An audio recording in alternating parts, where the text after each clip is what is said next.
You're listening to Radio NYC.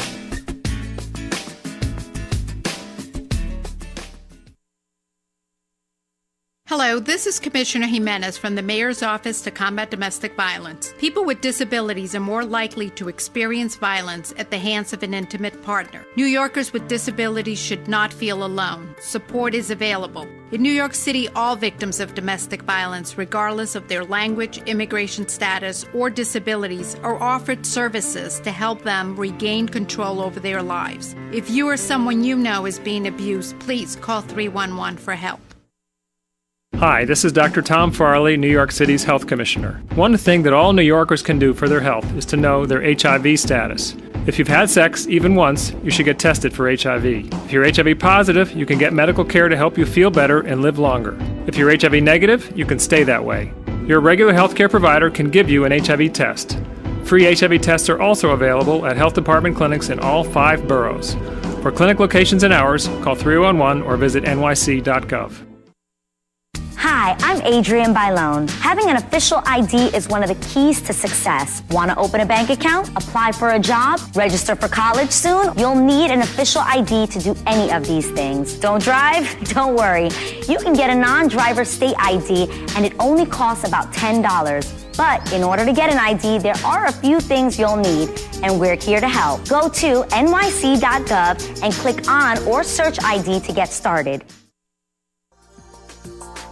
This is Mayor Mike Bloomberg. Remember to dial 311 for all New York City government services and information. Hola, me llamo Ana y trabajo en el Departamento de Asuntos al Consumidor. A veces puede ser abrumador para administrar su dinero, pero los centros de poder financieros de la ciudad pueden ayudarle a tomar control brindándole asesoramiento financiero profesional, gratuito e individual, ofrecido en toda la ciudad en diferentes idiomas. Nuestros consejeros pueden ayudar a reducir su deuda, preparar un presupuesto, abrir una cuenta bancaria segura y mucho más.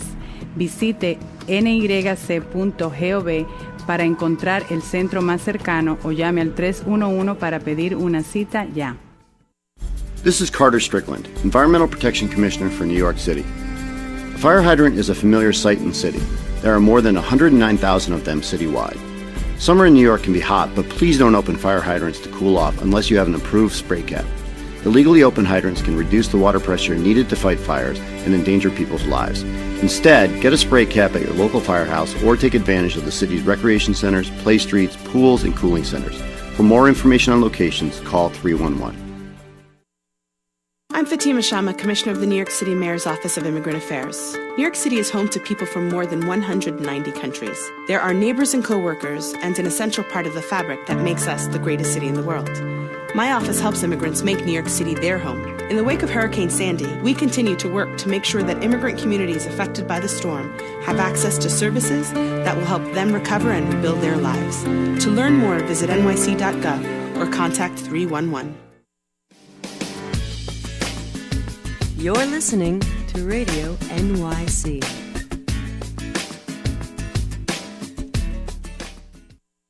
Hello, this is Allison Tachi, President of City Parks Foundation. This month, we're asking you to give back to your neighborhood parks and playgrounds on It's My Park Day. Hosted by Partnerships for Parks, It's My Park Day is a public-private partnership that brings together thousands of New Yorkers to rake, plant, clean, and paint in parks across the city. Events begin on May 4th and continue throughout the month. Visit nyc.gov to find out how you can get involved in It's My Park Day and other volunteer activities all year long. Brooklyn Bridge Park keeps getting better. Hi, I'm Regina Meyer, President of Brooklyn Bridge Park, and we're thrilled to welcome visitors to the brand new Pier 5. Come play on our 5-acre sports field, barbecue on grills at the Picnic Peninsula, or take in the breathtaking views of Lower Manhattan from the Promenade. There's more to come later this year when the Pier 2 sports courts make their debut. Check out brooklynbridgepark.org or call 311 for further information. Can't wait to see you at the park. Hola, yo soy Adrienne Bailón. Tener una identificación oficial puede ser clave para tu éxito. ¿Quieres abrir una cuenta bancaria? ¿Solicitar un trabajo? Vas a necesitar una identificación oficial para hacer cualquiera de estas cosas. Puedes conseguir una identificación estatal para no conductores y solo cuesta $10. Pero para conseguir una identificación hay unas cosas que vas a necesitar. Visite nyc.gov y busque ID para empezar. I'm Rob Walsh, Commissioner of Small Business Services. And I'm Terrence Holliday, Commissioner of the Mayor's Office of Veterans Affairs. Our veterans served our country, and we are proud to serve them.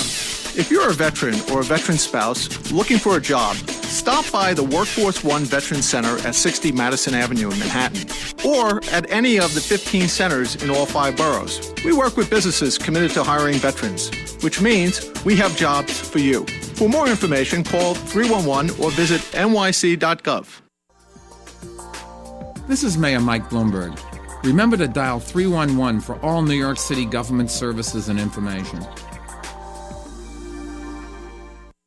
Home is the one place we all expect to be safe, but each day over 1,000 New Yorkers report an incident of domestic violence. Hello, I'm Commissioner Yolanda Jimenez of the Mayor's Office to Combat Domestic Violence. Victims and their children don't have to suffer in silence. If you or someone you know is a victim of family violence, help is available 24 hours a day in all languages by calling 311 and asking for the New York City Domestic Violence Hotline. In emergencies, call 911. Hello, I'm Taxi and Limousine Commissioner David Yaski. Did you know that New York City taxicabs are required by law to take passengers anywhere in the 5 boroughs, or to Westchester or Nassau County, or to Newark Airport? In fact, a driver can't even ask where you're going before they accept the trip. So if a taxi driver refuses to serve you, call 311 or visit nyc.gov with the license or medallion number. With your help, the TLC is here to make sure you get where you need to go.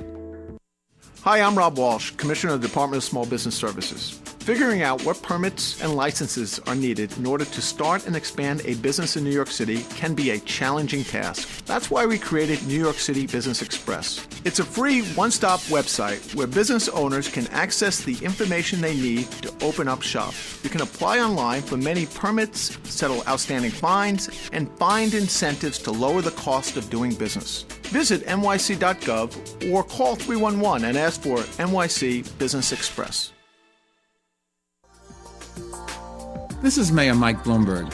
Remember to dial 311 for all New York City government services and information. Soy Iris Jiménez Hernández, vicepresidenta de HHC, su sistema de hospitales públicos. Este Día de las Madres, dele a su mamá el mejor regalo, una cita para una mamografía. En HHC ofrecemos mamografías a muy bajo costo o sin costo durante todo el año. Visite nuestro sitio web o marque el 311 para el hospital público más cercano. Hi, this is New York City Transportation Commissioner Jeanette Sadekhan. For most New Yorkers, our 6,000 miles of streets are our front yards, so we're doing everything we can to make them as safe, attractive, and as sustainable as they can be. By keeping our roads and bridges in good repair, building new public plazas and bike lanes, we're creating world-class streets for a world-class city. Please help us keep our streets safe and smooth by calling 311 to report potholes and other traffic concerns in your neighborhood. This is Carter Strickland, Environmental Protection Commissioner for New York City. Every day, 9 million New Yorkers rely on DEP to deliver 1 billion gallons of the world's best drinking water to their homes and businesses. Renowned for its purity and taste, our tap water comes by gravity from the Catskills, 125 miles away, making it the right choice for your health and the environment. Look for our New York City Water on the Go fountains throughout the 5 boroughs and learn more about New York City's water supply at nyc.gov. New York City Water, the right choice for the environment, your health, and your wallet. This is Carter Strickland, Environmental Protection Commissioner for New York City. Our restaurant scene is one of the best in the world, serving millions of New Yorkers and tourists every year. If you run a restaurant or food service business, remember to properly empty your grease traps. Pouring grease down the drain or into a city catch basin is illegal and can cause significant costly sewer backups. For a description of grease regulations and information regarding proper disposal methods, visit nyc.gov. You're listening to Radio NYC.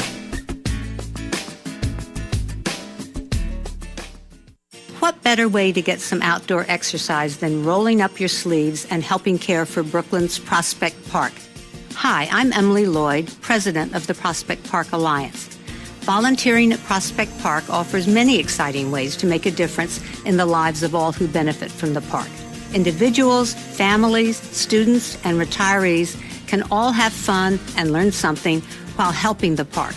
We provide the training and equipment. You decide how much time you can spare. For more information, call 311 or go online to nyc.gov, and I hope I'll see you soon in beautiful Prospect Park.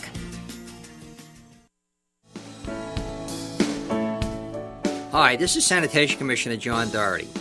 Please use street litter baskets for your candy wrappers, fast food containers, empty coffee cups, for everything except recyclables. Remember, never use litter baskets for garbage from your home or business. That's not what they are there for. Above all, don't litter. For more information on how you can help keep New York City clean, call 311. Let's work together to keep our streets clean. Hi, this is Vincent Schiraldi, Commissioner at the New York City Department of Probation. Did you know that state law prohibits unfair discrimination against job applicants with a criminal conviction? Did you also know that the city has taken special steps to ensure that job applicants with a criminal conviction are treated fairly? It's true. For example, there are many job postings where city agencies are prohibited from asking about an applicant's criminal history before or during the first interview. So don't let your past define your future. Consider applying for a job with the city or one of our hundreds of partners. To find out more about what this change in policy means for you, visit nyc.gov. Hi, I'm Rob Walsh, Commissioner of Small Business Services. If your small business was impacted by Hurricane Sandy, the city is ready to help. We have an emergency loan providing up to $25,000. We can also help businesses apply for federal assistance to up to $2 million. And there are other ways we can help. If your business has been displaced, we can set up free temporary space. And we could also assist in answering insurance questions or replace permits lost during the storm. For more information, go to nyc.gov, call 311, or visit a business solutions center located in any of the 5 boroughs. This is Mayor Mike Bloomberg. Remember to dial 311 for all New York City government services and information. Hi, I'm Seth Diamond, Commissioner of New York City's Department of Homeless Services. Homeless Services can connect you or someone you know who is at risk of homelessness to the DHS Home-Based Program, our one-stop for homelessness prevention.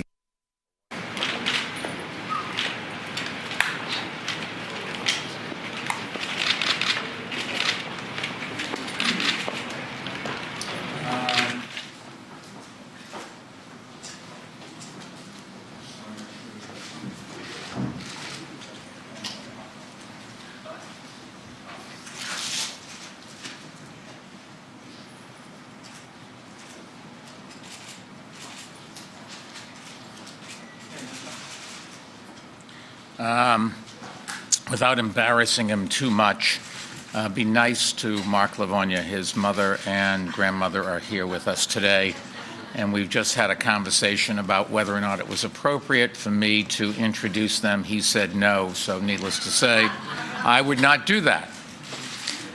Anyways, good afternoon. This is a serious subject. Let me begin by saying, like so many New Yorkers, our thoughts and prayers have been with the people of Washington, D.C. since the horrific shooting at the Navy Yard on Monday, especially with those who were injured and families who lost loved ones. We don't have all the facts about the shooter, but what we do know, what happened this week has happened before, and sadly it looks like it will happen again until we get serious about the issue of just too many guns around. Since 2012, our nation has endured mass shootings in Pittsburgh, Miami, Oakland, Tulsa, Seattle, Wilmington, Aurora, Milwaukee, at Texas A&M, in Minneapolis, Brookfield, Portland, and of course Newtown, Connecticut, where 20 children and 6 faculty members were gunned down at the Sandy Hook Elementary School. The fact that those in Washington continue to stand by as innocent victims, children, parents, neighbors, and friends are gunned down, and continue to place the interests of criminals over the lives of law-abiding citizens is a national disgrace, and it just has to come to an end. Here in New York, we've passed some of the most comprehensive gun laws in the country. No state has a tougher mandatory minimum prison sentence for criminals who possess illegal guns. But as we discussed last month when I announced the largest gun bust in the city's history, an operation that seized some 250 weapons that had been funneled here from North and South Carolina, weak gun laws at the federal and state levels have a direct, dangerous, and growing impact on the safety of people in our city and every city in America. Faced with inaction from leaders in Congress and in some state legislatures, our administration has pursued a concerted and coordinated effort to crack down on illegal firearms, efforts that combine tough legislation, innovative litigation, and smart, proactive policing. Those efforts have helped drive murder and shootings down to record lows here in New York City. But we know that local action is not enough. We also need national leadership, and that's why Boston Mayor Tom Menino and I formed Mayors Against Illegal Guns back in 2006. Since then, it has grown from 15 to more than 1,000 mayors representing both major political parties in every region of the country. And that includes 650 mayors who have joined our coalition in just the last year. The coalition has pushed for common-sense gun reforms in Washington and around the country. It has shed light on the trafficking market that fuels the supply of illegal guns. That market includes what has become an increasingly prevalent and dangerous problem: illegal gun sales via the Internet. Almost 2 years ago, our administration conducted the first nationwide investigation of illegal online gun sales by private individuals who are not licensed gun dealers. Our investigators made phone calls to private gun sellers in 14 states who had advertised weapons for sale on 10 websites, 5 of which accounted for the great majority of the firearms listings that we saw. That investigation found that 62% of the gun sellers we contacted, who were told by an inspector that he probably couldn't pass a background check, disregarded federal law and agreed to sell the guns to the investigators anyway. That investigation was of gun sellers. Today, we're announcing the results of the first ever national investigation into online gun buyers conducted by Mayors Against Illegal Guns. In the digital age, convicted felons, domestic abusers, and other dangerous people who are legally barred from buying guns can do so online with little more than a phone number or email address. And as our investigation shows, thousands of criminals and other prohibited purchasers are doing exactly that. In fact, not only are criminals buying guns online, they're doing so brazenly by openly advertising that they want to buy them. Our investigation examined online postings, listings between February and May of this year at the popular website armlist.com, the Craigslist for national gun sales. We examined only ads posted by those wanting to buy guns, not those wanting to sell guns. We then used the phone numbers and email addresses that some of these would-be buyers voluntarily posted in their public ads and used them to conduct criminal record checks on these people. And what we found was alarming. 1 in 30 of these would-be buyers had criminal records that barred them from owning guns.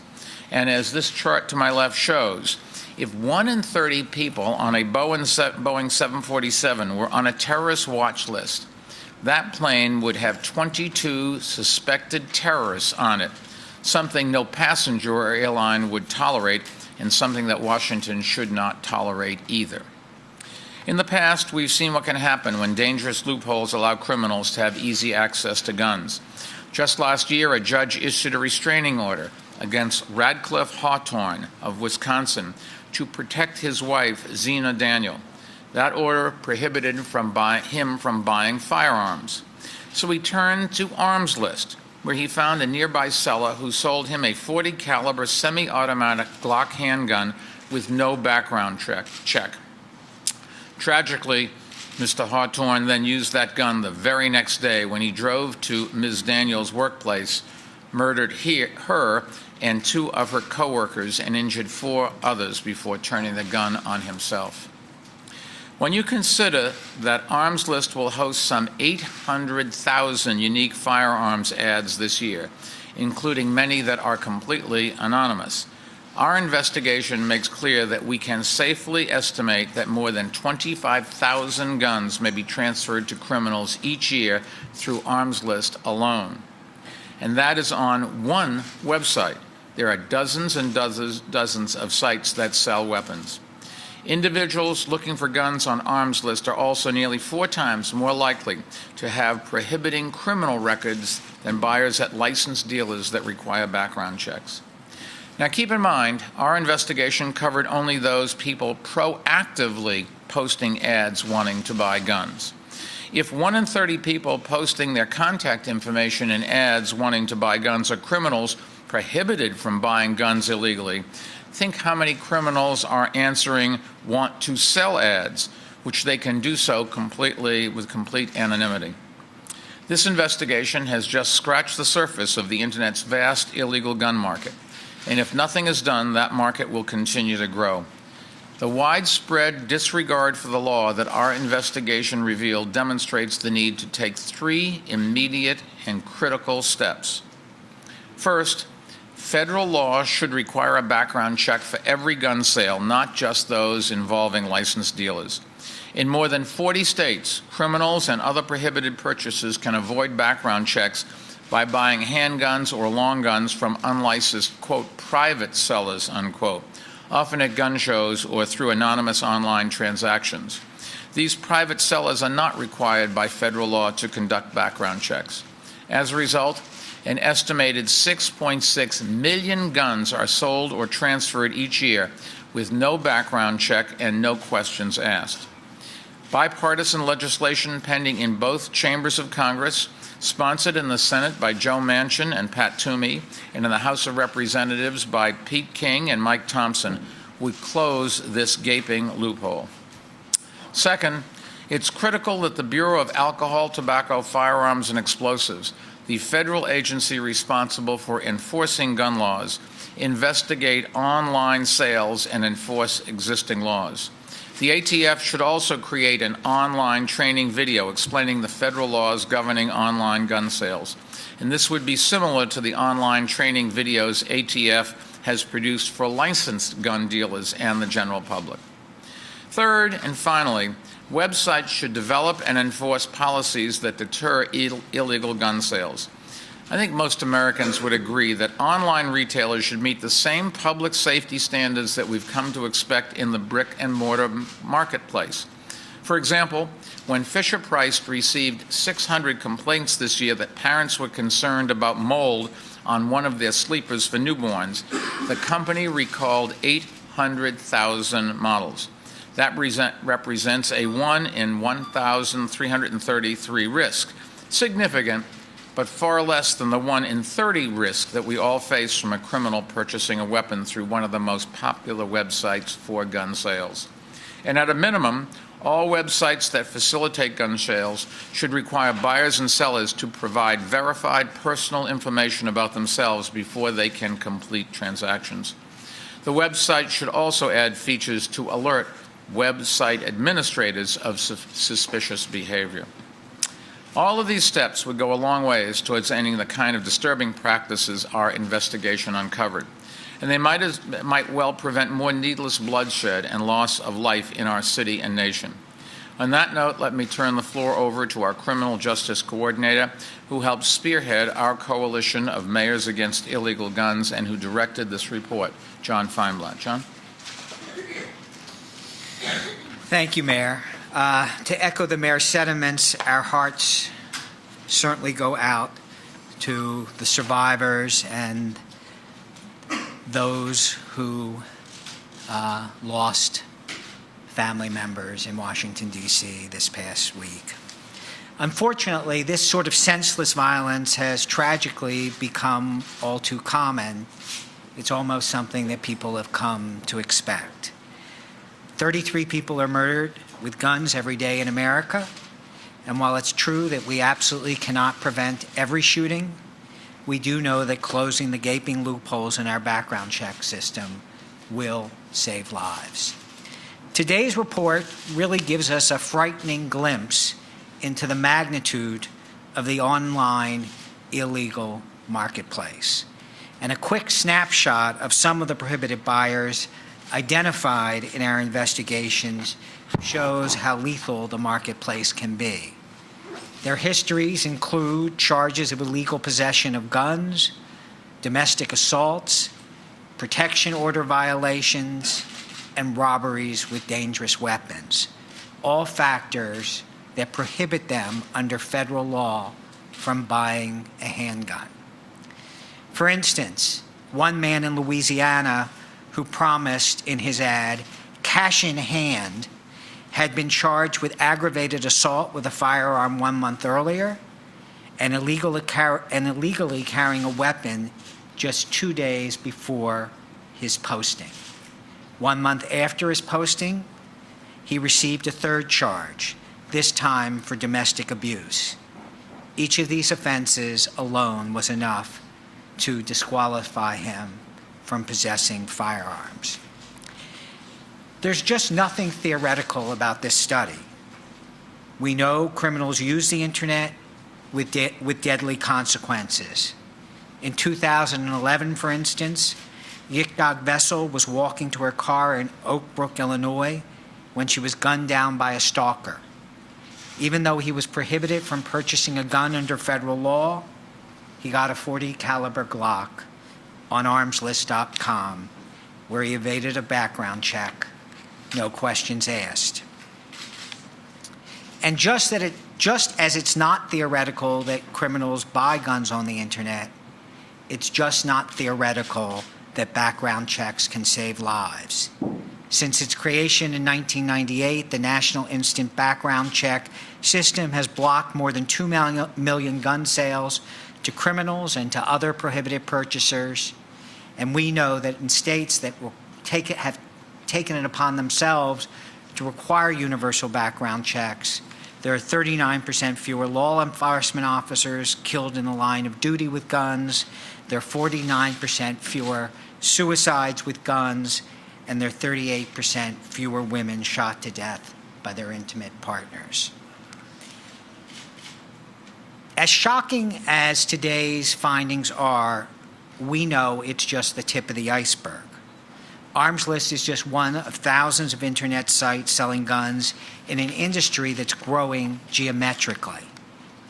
And since many criminals who post want to buy ads leave a trail of emails and phone numbers, it's safe to say that most felons anonymously search other people's ads rather than take out their own.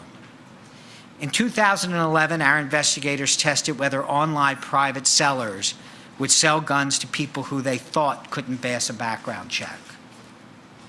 But today's investigation, today's findings aren't a test. It's the real thing. We found actual felons, actual domestic abusers buying guns illegally on the internet. Until Congress fixes the background check system, criminals will continue to exploit weak laws to arm themselves, and our police officers will continue to recover illegal guns at crime scenes abandoned near the bodies of the dead.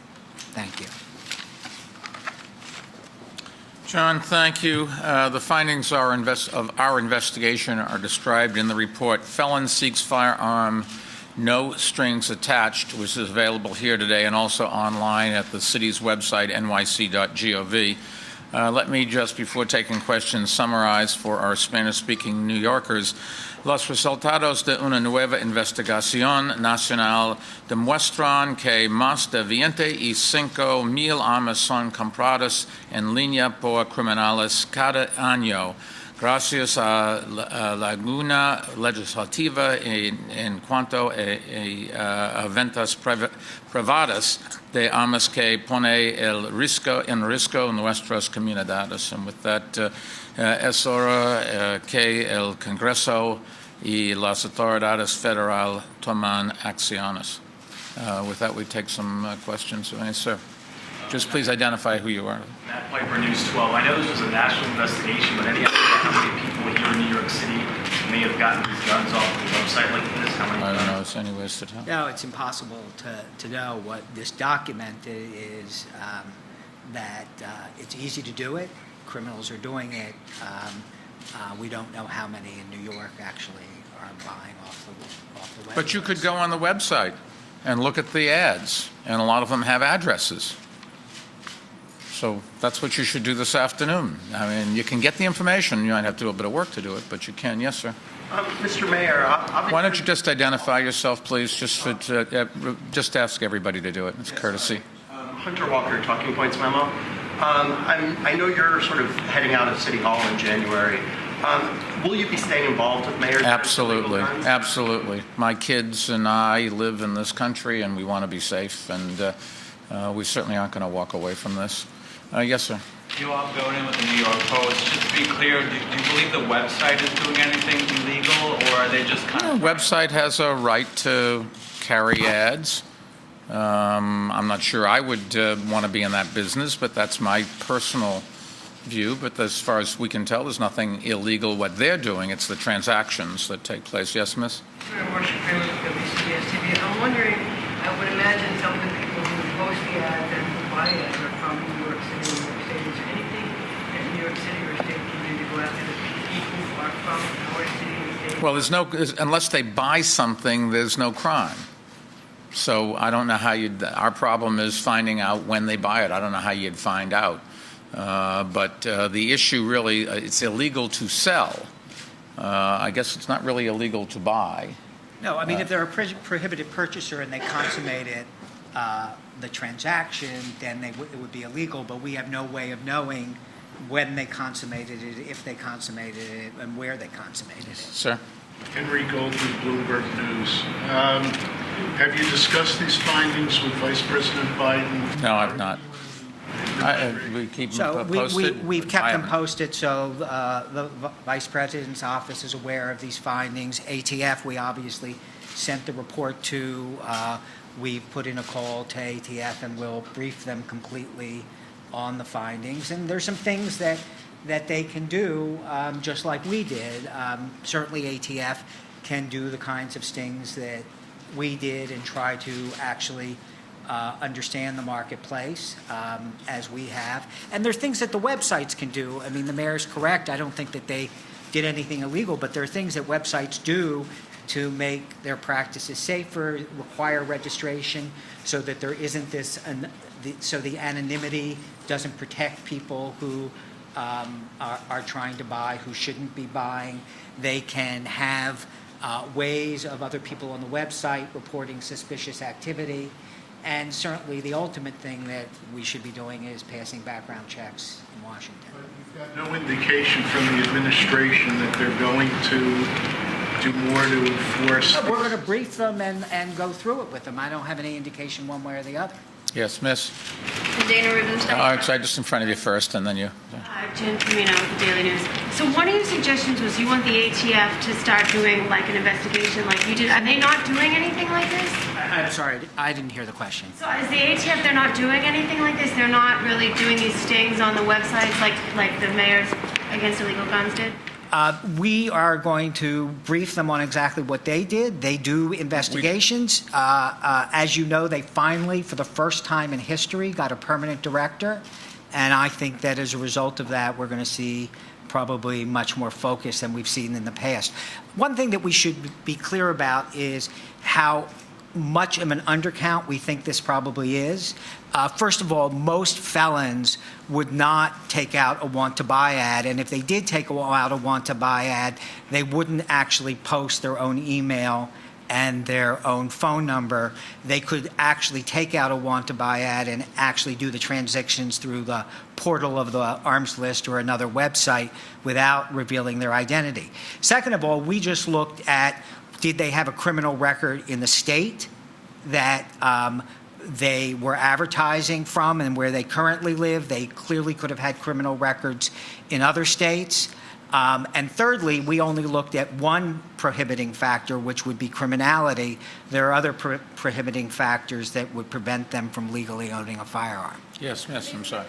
Dana Rubenstein, Capital New York. Given the successful recall effort in Colorado and also Senator Harry Reid's comments after the Navy Yard shooting that there still aren't enough votes for gun control, what do you think has to happen to actually turn the tide? Well, number one, I think it's fair to say that we are making a lot of progress in Colorado. Rather than being a loss, sadly, it was the loss for two of the senators of their jobs, but in terms of helping the people of Colorado, it was a big win. 19 senators stood up to the special interest pressures and voted to pass a gun background check on all gun sales. Instead of challenging all of the members that voted for the bill, you should note that the NRA picked out 4 of the most vulnerable who were sort of in swing districts and tried to mount a recall effort against them. They failed to get enough signatures for 2 of the 4. The other 4, they did get enough signatures. That left 2 cherry-picked races that went, including one against someone who was term limited and leaving office in 3 months anyways. And they funded a major campaign to go after them. And so, as I said before, we're going to stand up for people who are willing to stand up to the gun lobby and to pass intelligent laws that keep guns away from criminals. And those senators did, and we supported them. I think it's fair to say the opponents threw the kitchen sink at them because they sensed that they were in very vulnerable situations, and only 2 of the 19. And they threw the sink at them, accused them of everything from Obamacare to civil unions to driver's license for undocumented immigrants. I mean, it was every single argument that they could get to stir up dissension against them. It was not just on guns, although that's the way the NRA phrased it. And these were teeny tiny elections. Something like 50,000 people out of 5 million in the state voted. So it was not a lot. And incidentally, the will of the people of Colorado, who strongly supported in every poll these background checks and opposed these recalls, what happened there did not reflect the will of the people of Colorado. And in the midst of all this coverage about the recall, people seem to forget the most important thing. The truth of the matter is, in Colorado, the NRA lost. We got the law passed, and it's the law of Colorado. And it helps the citizens of Colorado, but because you can buy guns and transport them easily across borders, all the other 49 states of this country are better off. And I think thanks to the Colorado governor, those senators, and a broad coalition of people in Colorado, gun sales in Colorado have background checks now, which will help keep guns out of the hands of criminals, and they're going to save lives. So, the NRA can paint it any ways they want, but the truth of the matter is the laws were passed by a majority, and the vast majority of the people in Colorado are in favor of them. Miss. Yes, Mr. Mayor, Isolda Peguero from Telemundo Network. As you mentioned, we have been seeing so many mass shootings in this country, countless of victims.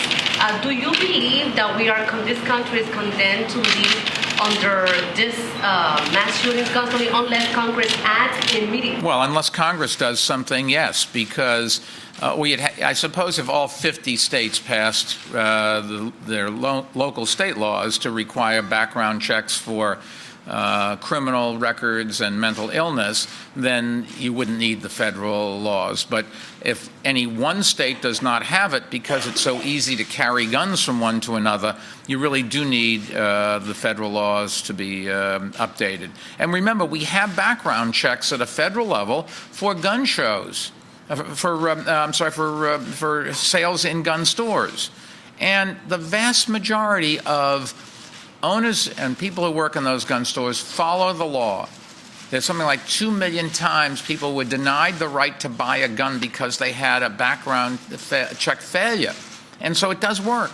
And in fact, if you go to the 14 states, I think it's 14, maybe 15 now, where the state closed the internet and gun show loophole and required background checks on all gun sales for criminal records and for mental illness.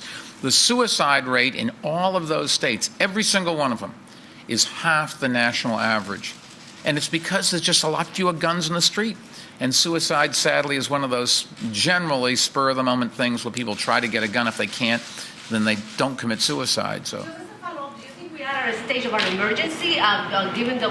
I think the answer to that question is you should try to arrange an interview with a family member of somebody who was killed.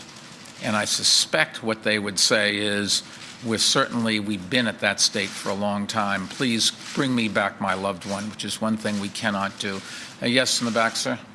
Mayor, Jim Hoffman from Channel 7. I was wondering about your reaction when you were briefed on the findings of this investigation.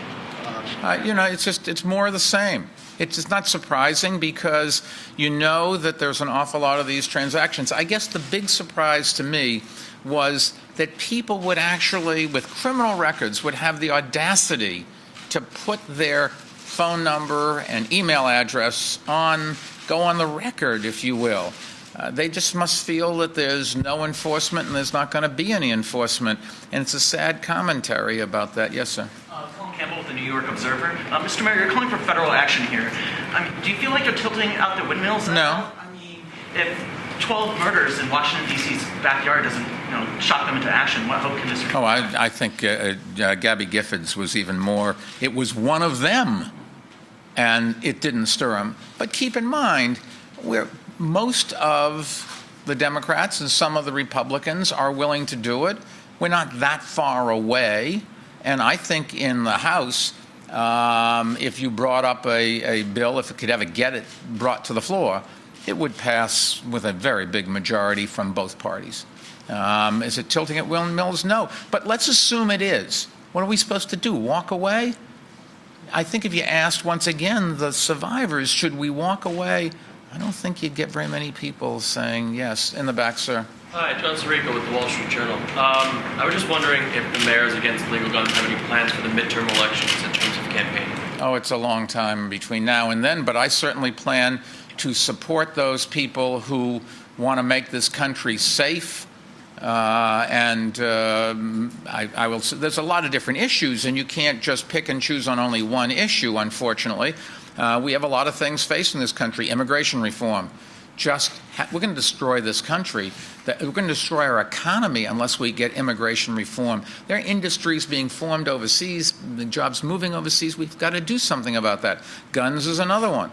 But fiscal responsibility, there are a lot of different things. But certainly guns are one of the things that I think gets to the point where it can easily be a single issue. And I've said that to some senators. If you support this, I will support you. I might not agree with you on anything else, but this is the safety of the people of New York, the safety of the people of America.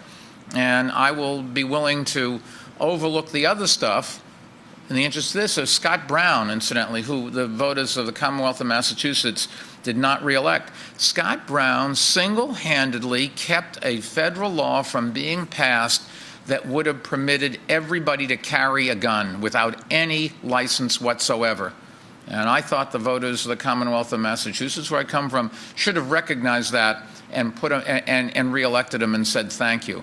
I can't think of anything, and it took a lot of courage for a Republican senator from up there who was in a basically Democratic state, or certainly a swing state, to take a very difficult vote, and yet he did it.